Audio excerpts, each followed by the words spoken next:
How's everybody doing? We are back for another Timber Talk Navigating the Political Force. I am your host, American Lumberjack, and I appreciate you as always for joining me. And I have a great show in store for you today. And I guarantee you, as always, we're going to talk about some things that you have no clue about. So, got to get it in and give praise to the Lord before we start. So, join me in prayer. Dear Lord, thank you for today. Thank you for this awesome opportunity. Thank you for blessing us to be here at this time together. Lord, I ask that you allow truth to be spread and your word to be spread even further, and that we will all come to the same conclusion that you are the only way. In Jesus' name I pray. Amen. All right, everybody. Like I said, we have a great show in store for you today, so I would love to welcome you back. And on today's show, we're going to cut across the borders, conflicts and consequences. So I'm going to start giving you guys a little bit more of a preview of what we're going to go into before we get into it, so we aren't confused. We're going to be breaking down and calling riots protest is a dangerous thing. We're going to be breaking that down a little bit because they've been doing that and it's causing problems. And even Trump, even Trump gets it wrong here when it comes to the riots and the protests. Even Trump gets it wrong. So we gotta go ahead and get on Trump's head too for him making the mistakes that he's been making. I think he is doing a whole lot of good, but he's also doing a whole lot wrong in a lot of ways as well. And that's at the behest of him being spread too thin. We're also going to look at the U.S. military pressure in Iran and ask the uncomfortable questions. Does strength prevent war, or does it invite it? We'll track the global trade power shifts as India plays both Washington and Brussels, because they're over there dabbling in the UK and dabbling over here in the USA. And I don't like that. If you're going to do trades and do deals, you need to do trades and deals with the people you set them up with and not play around with that.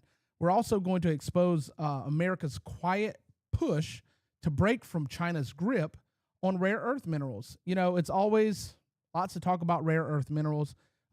Greenland, which I don't personally believe this, but you know, the Greenland talk is about rare earth minerals, and Venezuela, rare earth minerals, all these rare earth minerals talk. But we're going to cover some things about that as well. We'll also analyze how empowering allies like South Korea changes the balance in the Pacific and pulls back from the United States. And finally, we'll get down to it, and we're going to talk about Venezuela with the CIA in Venezuela. It perplexes me. It perplexes me, but we're going to get into that, and we're going to get into why intelligence agencies should never be confused with liberation or embassies for that matter.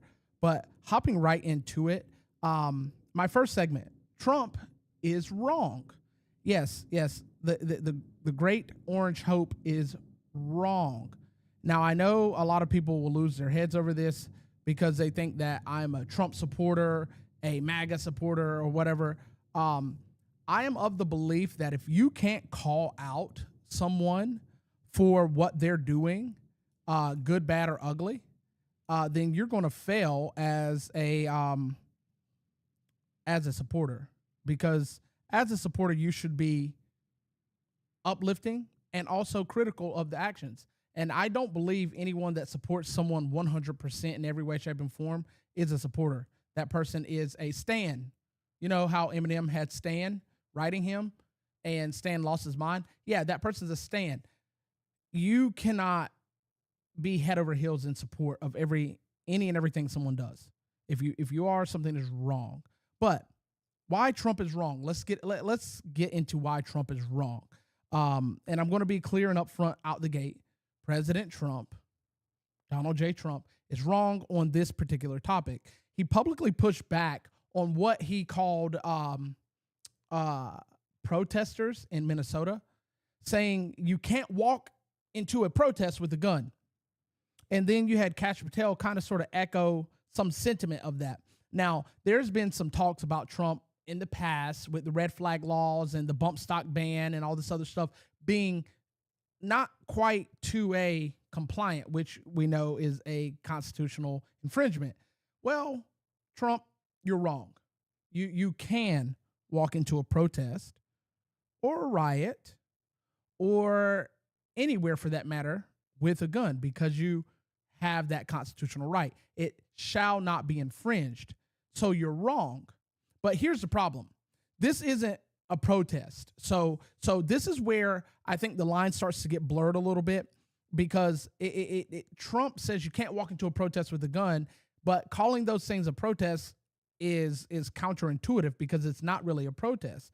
So what's actually happening here is we're seeing these protests as a peaceful assembly, but they're not. And when I say we, I mean the collective. The collective, because both sides have to be heard. And then you have the select few who are not dumb, not ignorant, who actually see what's going on. These people are being violent without guns out the gate. We have to be straight up about that. They're being violent. They're using bats. They're using cars. They're using smoke bombs. They're using trash. They're using bottles, and they're using physical force against the ICE agents. And this is not a protest. That's a riot. And in the event that these people bring guns to a riot, which they have the constitutional right to do so, however, when they pull that weapon out and start using it, that's where their constitutional right ends.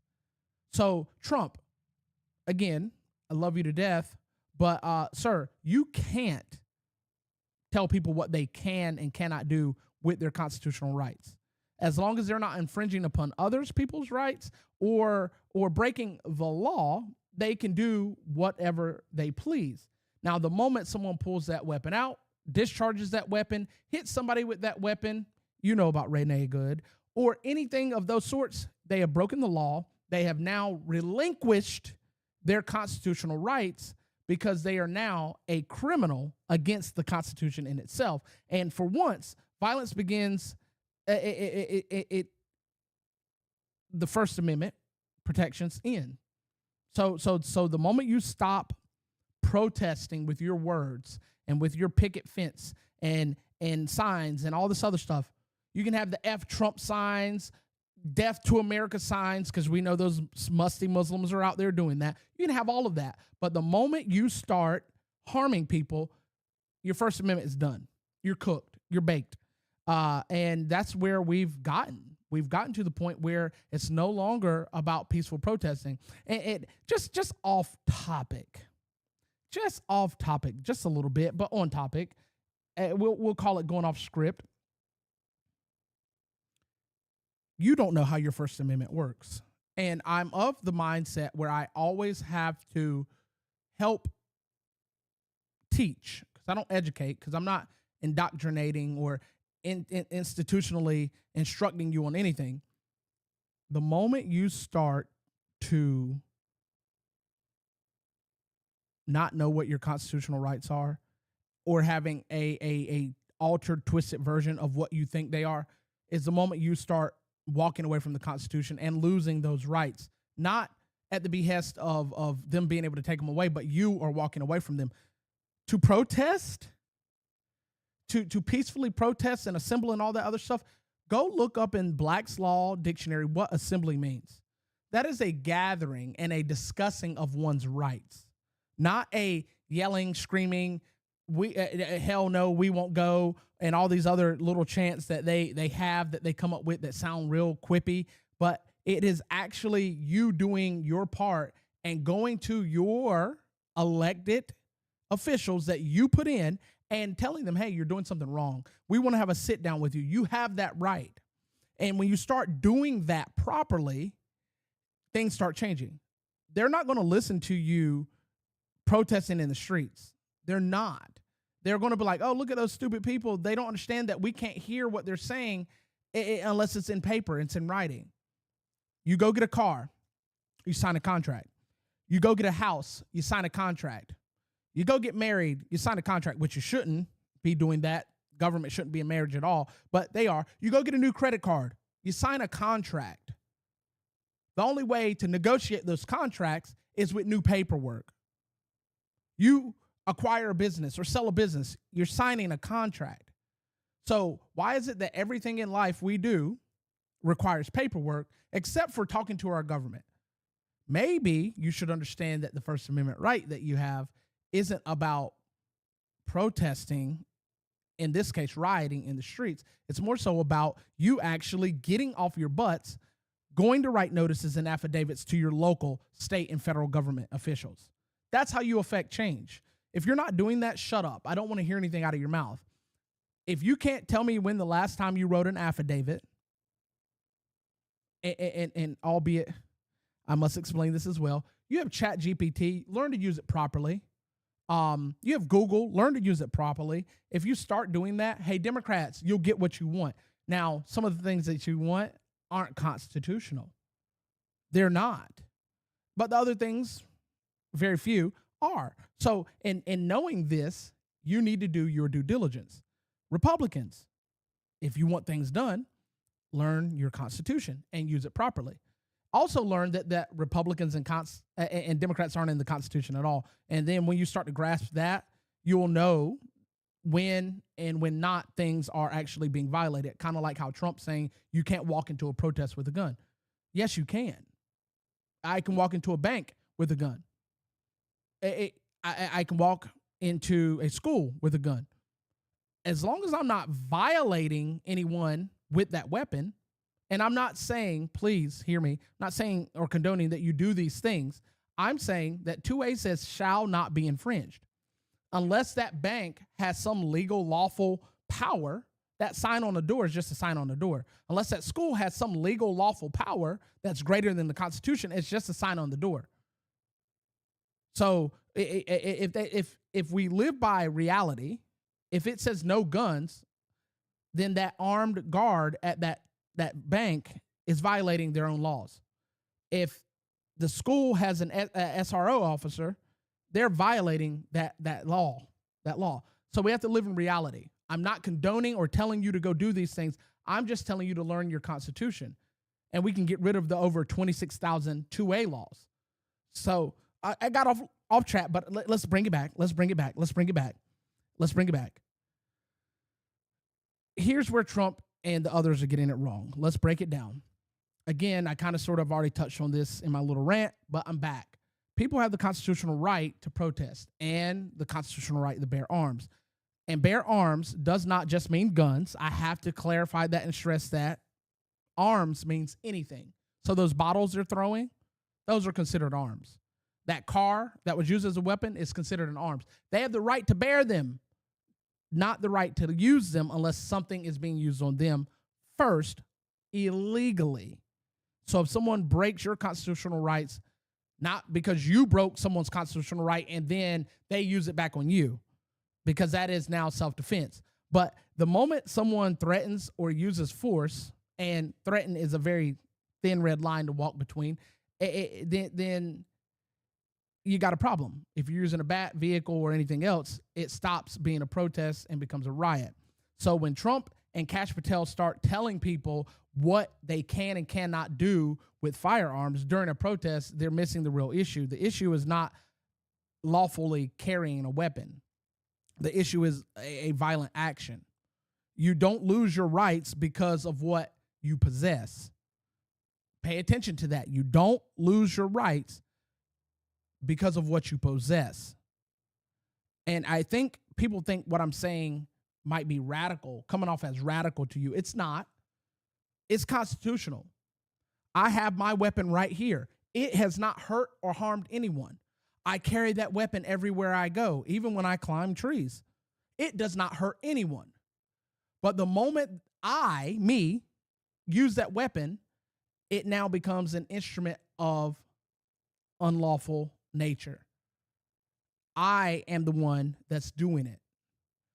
I am the perpetrator, not the gun. Because as long as I don't touch it, it doesn't do anything. But you lose both of those rights when you do something out of character. Kind of like this Alex guy spitting on people. That's assault, sir. kind of like Renee Good did when she ran that person over. That's assault. That's assault. So we have to be straight down the middle. We can't be left. We can't be right. We got to be straight down the middle. If you're going to call out constitutionality, you need to know the Constitution. Otherwise, you're about as smart as Don Lemon going into a private church and saying that you have the First Amendment right to protest. Hey, stupid. Congress shall make no law.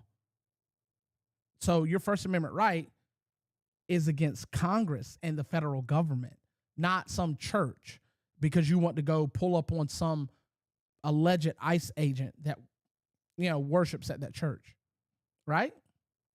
Because you're actually breaking the law now, Don Lemon, because you're infringing upon their rights to worship. That's in the First Amendment as well. But I digress. We're gonna move right along to return to the Middle East. We got to zoom in a little bit. I wish I could actually zoom in so you guys can see the seriousness on my face, but I digress. President Donald Trump has ordered a major military buildup towards Iran. And this comes as the Iranian regime is brutally suppressing protesters inside Tehran, which is the capital of Iran. And the message from Washington is unmistakable. They're pretty clear and concise. And he's saying, hey, you need to stop, or we're going to stop you.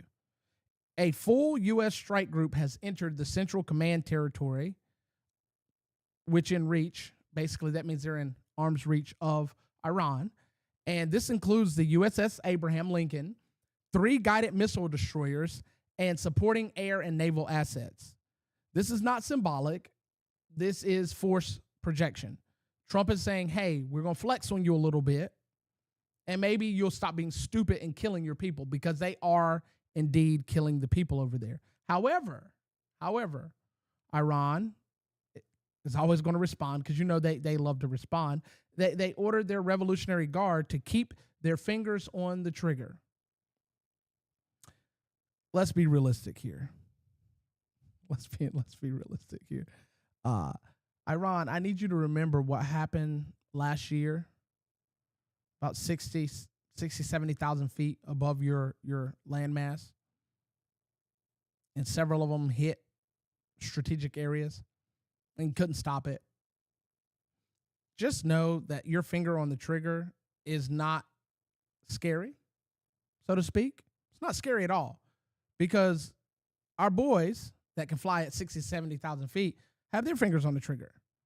And we can salt flat your sandbox and turn it into a sea of glass. So here's a question, because I almost went off topic again. I apologize. Here's a question. No one wants to ask this particular question out loud. Is this strength that prevents war, or is it opening the chapter to another 20-year Middle East conflict? Because you hear the left always, he's starting wars. A conflict is not a war. You need Congress to declare war. Got to know how our government works, K-Buki? Yeah, so you need Congress to start a war. You can have all the conflicts and incursions you want, as long as Congress doesn't sign that dotted line. We've seen this movie before, though. A buildup, a provocation, and miscalculation. And suddenly, America is buried in war. No one voted for it. Kind of like 9/11. No one wanted that.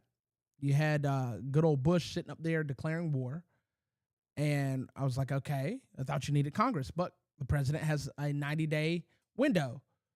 And then we spent 20 years over there fighting a war that his father started. We won't go there. So here's a counterweight. Trump's record matters. It really does. It really does matter. So we have to look at the optics of this. We can't just jump on Trump and say, he's starting wars. Either you want the people liberated or you don't, one, or you don't care about the people. And if that's the case, then stop protesting about it. Or we can go into Trump's record. Despite the constant pressure, he's avoided new wars. He really has. There's been conflicts here and there, but there's no new wars, no endless occupations, no nation building disasters, no regime changes, quagmires. So we do have a regime change, but there's none that have been a quagmire. Basically, like a oopsie. Maduro was a criminal. Okay, if you don't think he wasn't, then you should ask what happened in their election when the other guy won, and then had to flee to Spain because Maduro was going to have him jailed or killed. Yeah, because Maduro said he wasn't leaving. He lost, clearly, top to bottom lost, and he wasn't leaving. So Maduro had to go. But Trump used pressure sanctions, and he used pressure posturing, and he used the ability of deterrence very well. And that has all worked out in his favor to avoid these things. He's not evading them. He's hitting them head on, but strategically. He's using basically money and the scare of no money to make people stop being stupid. And it's worked pretty well. He's got a pretty dang extensive record. So the question isn't whether Trump wants a war, because he doesn't. He's been anti-war even when he was a Democrat. And he's never changed his tone on that. So you have to be honest. Even when he was being interviewed on Oprah and all these other daytime shows, he's never wanted war. The question is whether his show of force keeps the peace. Because we want peace in the Middle East, right? At least that's what they've always been saying. Or whether one wrong move drags America back into the Middle East for another generation. I don't want any more Americans dying, especially for people that could give two craps about us. However, Islam took over Iran. Iran used to look like America. If you do your research, you would know that. And it's been taken over. It's been taken over by a vile, disgusting belief system that touts itself as a religion, but really and truly it's a government system. Sharia law, for instance. We have to be realistic. This is a touchy subject. Do I think Iran has any real power to do anything in response? No. But it could spark a domino effect where other Middle Eastern countries join Iran because they feel like they're being beat up on. And then we're back into another decade or 2 decade long war. And therein lies the problem. It's just something I don't want to see, don't want to hear about. So we have to be very, very careful, like we do with deals. Our next segment here is deal or no deal. And I know this is a loud, little splash screen here. It's very loud, but I love it because it really does signify what is going on between India and the United States. We always got to talk trade, because if you're not talking trade, you don't know what's really going on, because when money moves, you need to see where it's going, who it's coming from, and what's being talked about when you talk about it. So we're going to talk about the United States and India and how they're deep in negotiations on bilateral trade deals. And according to India's petroleum minister, always about those minerals, these talks are at a very advanced stage, was what he said, quote. So ultimately, the translation means that this could be finalized sooner rather than later. But there's a twist, as always, because at the same time, India is in bed with the European Union, and they're closing in on a landmark free trade agreement that's been talked about for over 20 years. And they've been negotiating this for a very long time. That's a problem, because you're trying to do trade deals with us and then doing free trade deals, which the word free doesn't mean free. Please do your homework. I can't do it all for you. I'm just presenting you with information so you can go enlighten yourself a little bit. But suddenly, this very close deal, while we're very close, seems like India is really trying to pull and tug on both at the same time so that they can benefit better than everybody else, which is what countries should do. It's actually what countries should do. Again, off the beaten path. What is wrong with being nationalistic, What is wrong with it? Every country on the planet is nationalistic except for America. Well, up until Trump took office again. It's been give them from America, and everybody else like take, us, but never the United States. So I'm floored by the mindset of most of these dumb, ignorant, illiterate sycophants that call themselves American just from the fact that they were born here by several generations. You don't understand how this country works. And you don't understand how the rest of the world works.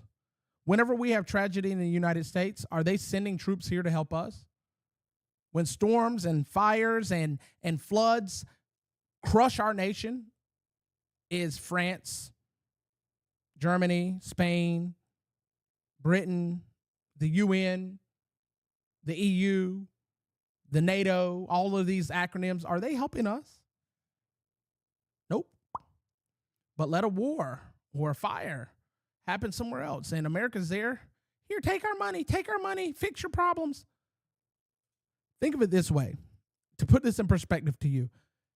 Who knows where Detroit is? I hope you do. Some of you are bad at geology, or not geology, geography. My apologies. Detroit's in Michigan. Do you know we bombed the crap out of Japan? Hiroshima, to be more specific. And it was a wasteland. Do you know it's a Mecca now? But you can barely walk the streets of Detroit without tripping over a needle or a bomb. And you have dilapidated homes falling apart. And what is the mayor and the governor of Michigan doing? How are they fixing that? Japan, atom bomb. Detroit, Michigan, Democrats. If we listen, if we had sent the Democrats instead of a bomb to Japan, Japan would have been done completely. They would have destroyed it in a matter of moments.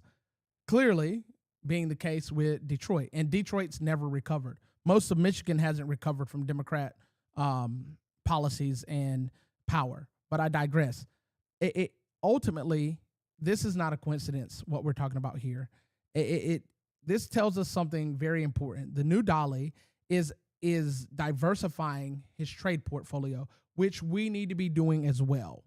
There's nothing wrong with other countries doing it, but it's a problem when we do it because everybody always assumes in America, Americans always assume, Democrats, I'm going to be real, I'm not going to call you Americans, Democrats, always assume that America is always trying to get one on over people. Yeah, they are constantly sucking us dry. So we got to be realistic here. Got to be realistic. We can be nationalistic, and it is okay. We can pull out of the UN. We can pull out of NATO. We can pull out of the Paris Climate Accords. We can pull out of WHO. We can pull out of all of these things. Trump's pullout game is spectacular. We can pull out of all of these things, and it will be okay. We existed before these things and was doing great.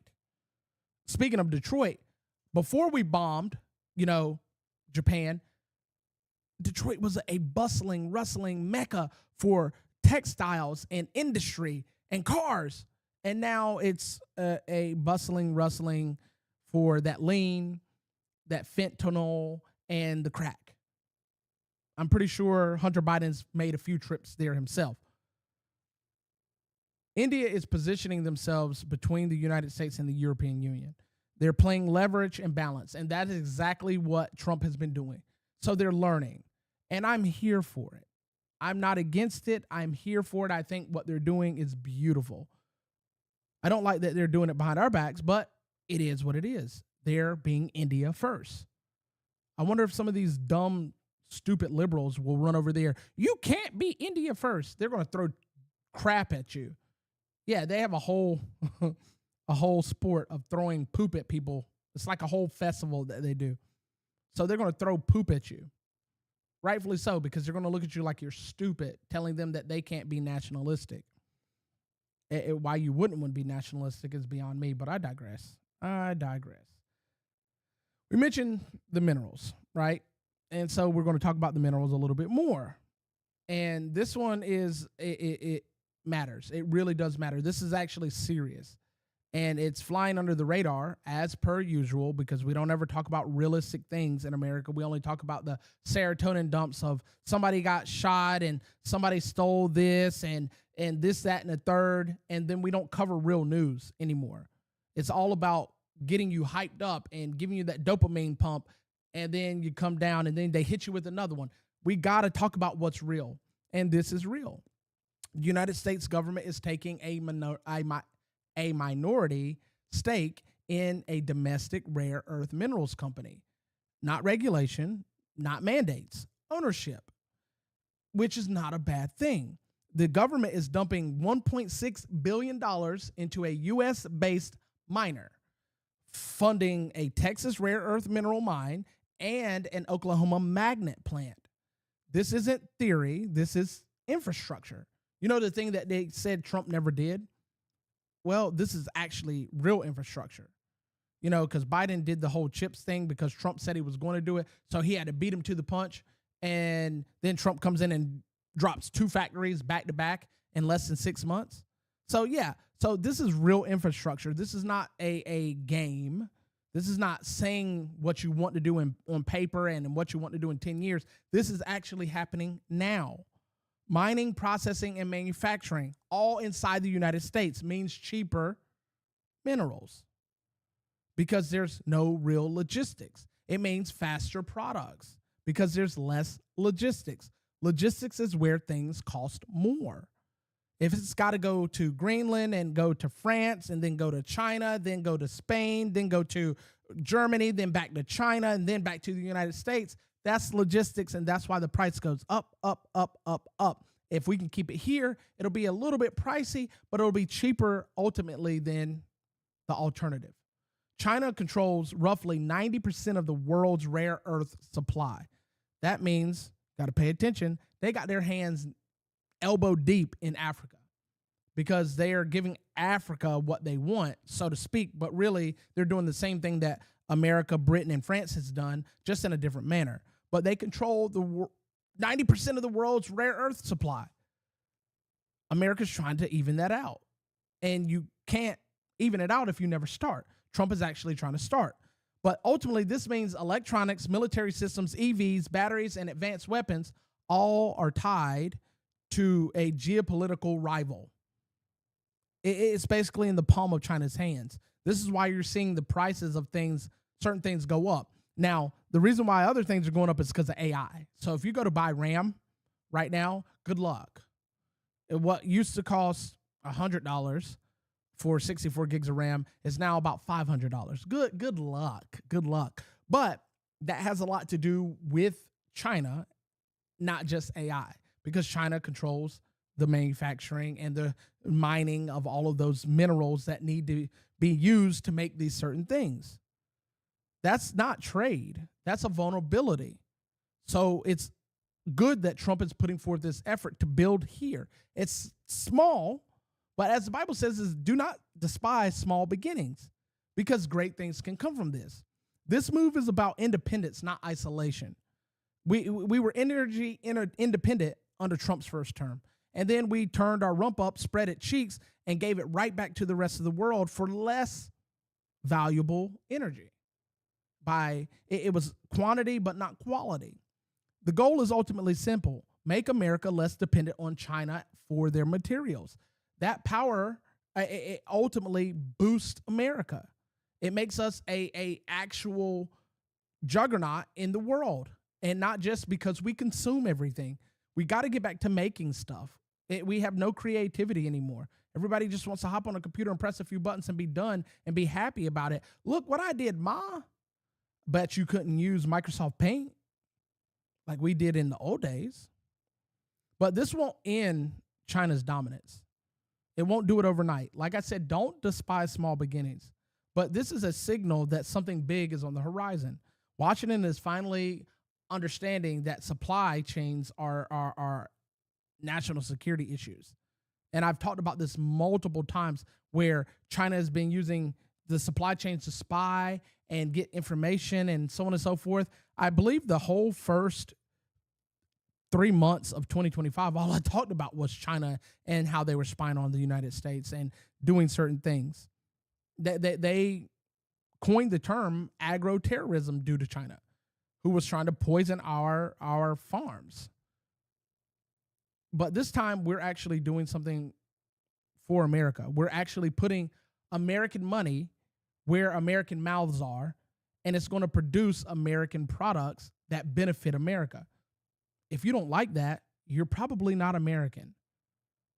Again, I've talked about this before. All I ever see you guys do is, we stand for Israel. Oh, that's you, Republicans. We stand for Palestine. Oh, that's you, Democrats, standing for Palestine, standing for the Ukraine, blacking out your profile pictures for a drug addict. That's a 7-time felon, but you won't stand for America. I didn't see you guys put Hawaiian pictures up when Hawaii was on fire and 3,500 families were displaced. I didn't see you put up Tennessee, North Carolina, and Georgia flags up or pictures up when they got ravaged by a storm and people were living in caves and babies were dying because they couldn't be evacuated because the current regime had a potato at the head. Yeah, Binky Biden at the head, and wouldn't actually send help, and then had people in the state, each of these states, turning help away. So we have to be realistic. If we're going to be America first, we need to be America only. And I'm starting to see that fly around. America only is mine. You're not going to take it. Well, it's mine and my team's, because me and my team came up with it, but you're not going to take it. America only, because we can't be America first if we're not actually benefiting America. So we need to be America only so we can close the door on a lot of these things, and actually putting these plants around and these mines around to benefit America is a good thing. It's ultimately a good thing. The goal is simple: reduce reliance on other places and promote America. I don't understand why that is a problem for some of you. You live here. If you don't like it, leave. I'm fine with you leaving. I will pay for your plane ticket. One way, get out. Don't ever come back. And if you hate it where you're going, too bad, so sad. Shouldn't have been stupid. Our not last story. I got one more after this. Ooh, that last one's going to be a doozy. That's going to be a doozy. But this one right here is actually very important because this has been going on since the early 2000s. So follow me here. We are basically giving control, operational wartime control, back to Korea, South Korea. And we've been talking about this for a long time. Like I said, since early 2000s. The United States and South Korea have agreed to step up cooperation on Seoul's bid to field nuclear-powered submarines with American support. So basically, we're being a pocket for them. But this is not something that is just giving away money. This is a strategic and long-term and long-running plan. Back in 2006, the United States agreed to eventually transfer wartime operational control back to South Korea. And the goal was simple: to reduce reliance on America and strengthen South Korea's ability to defend themselves. Guess what that does? It saves us money. Yeah, it saves us money.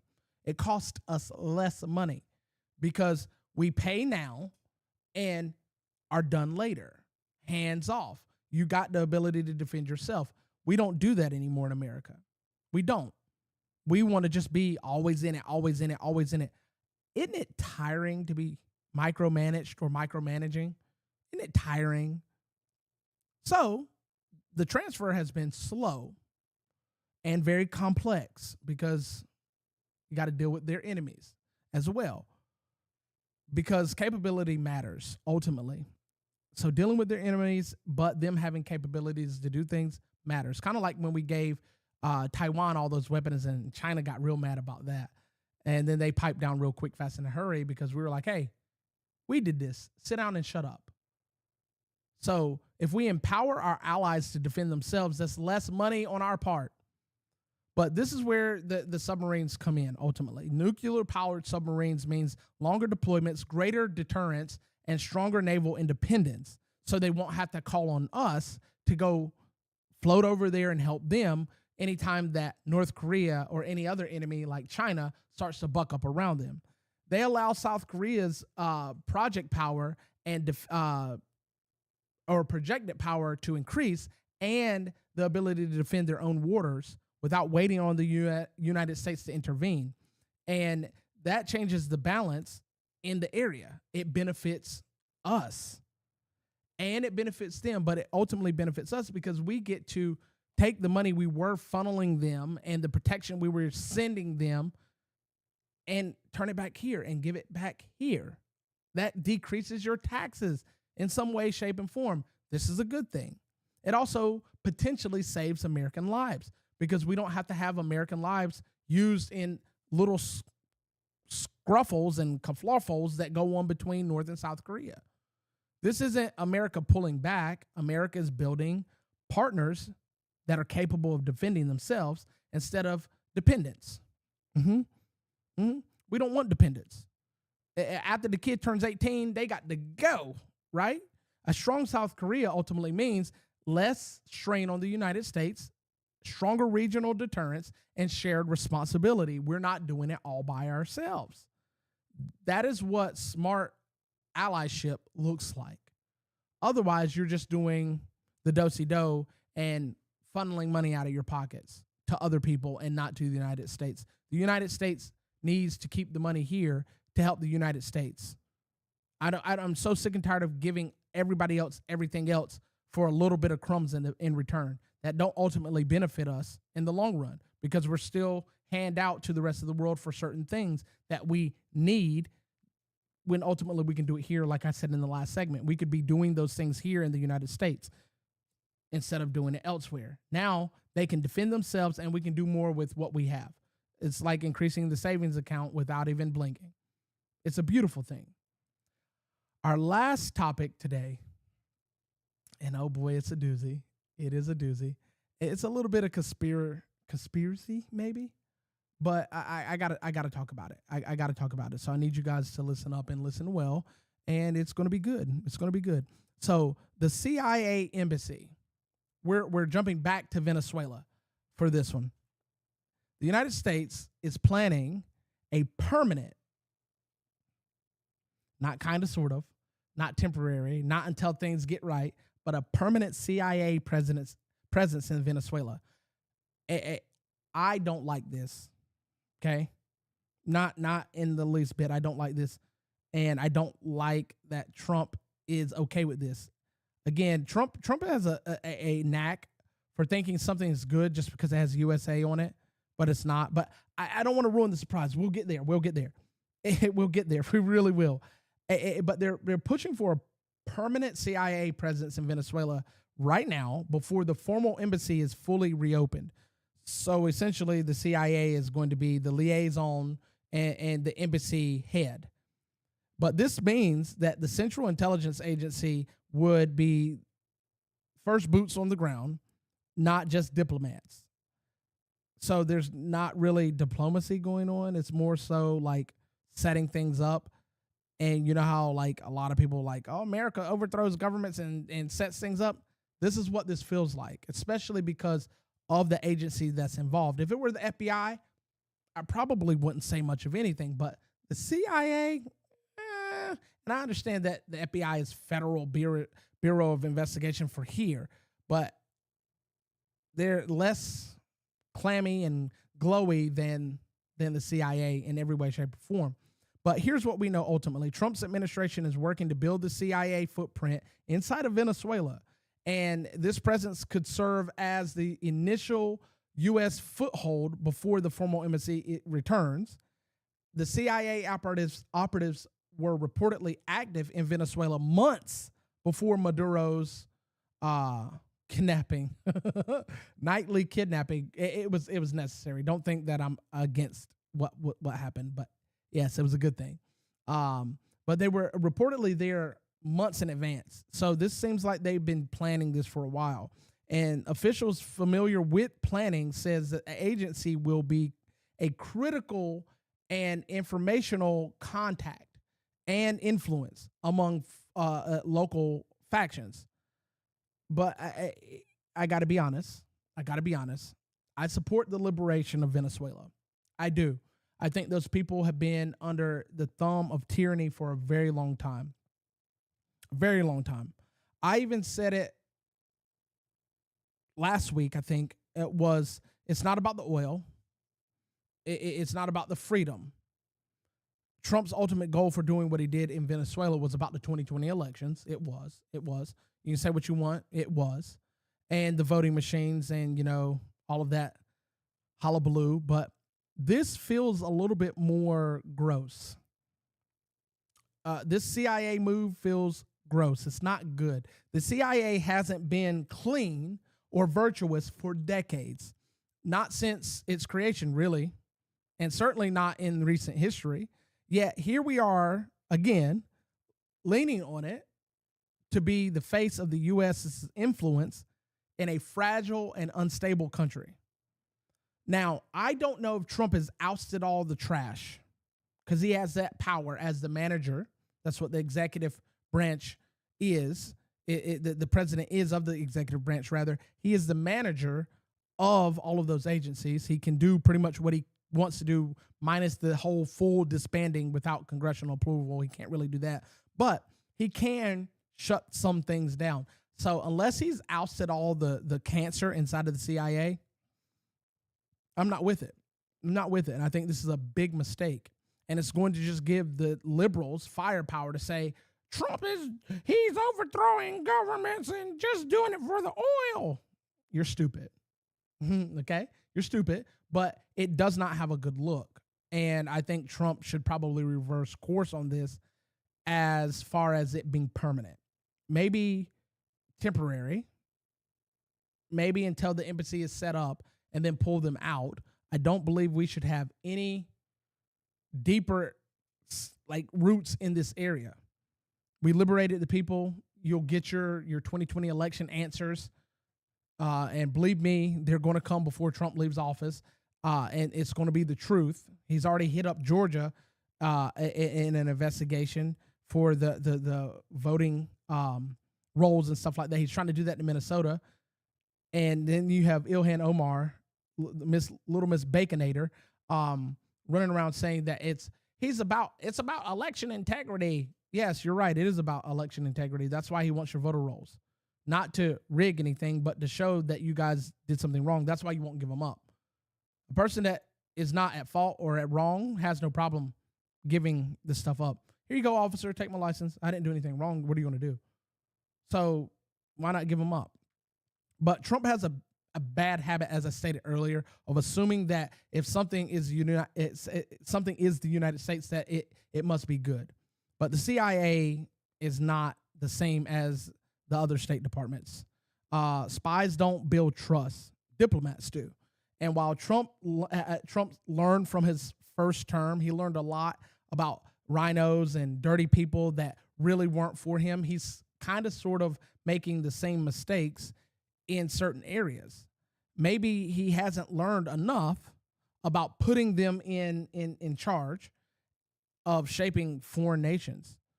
He's playing with a snake and doesn't really realize it, is what it seems like to me.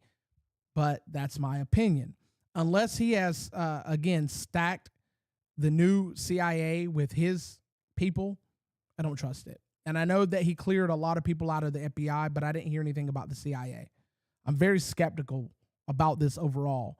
And that judgment will remain to be seen ultimately until something happens, until we see what really is going on. And I don't want to wait 20 and 30 years to find out in a file that gets unredacted and released to the public to know what really went on.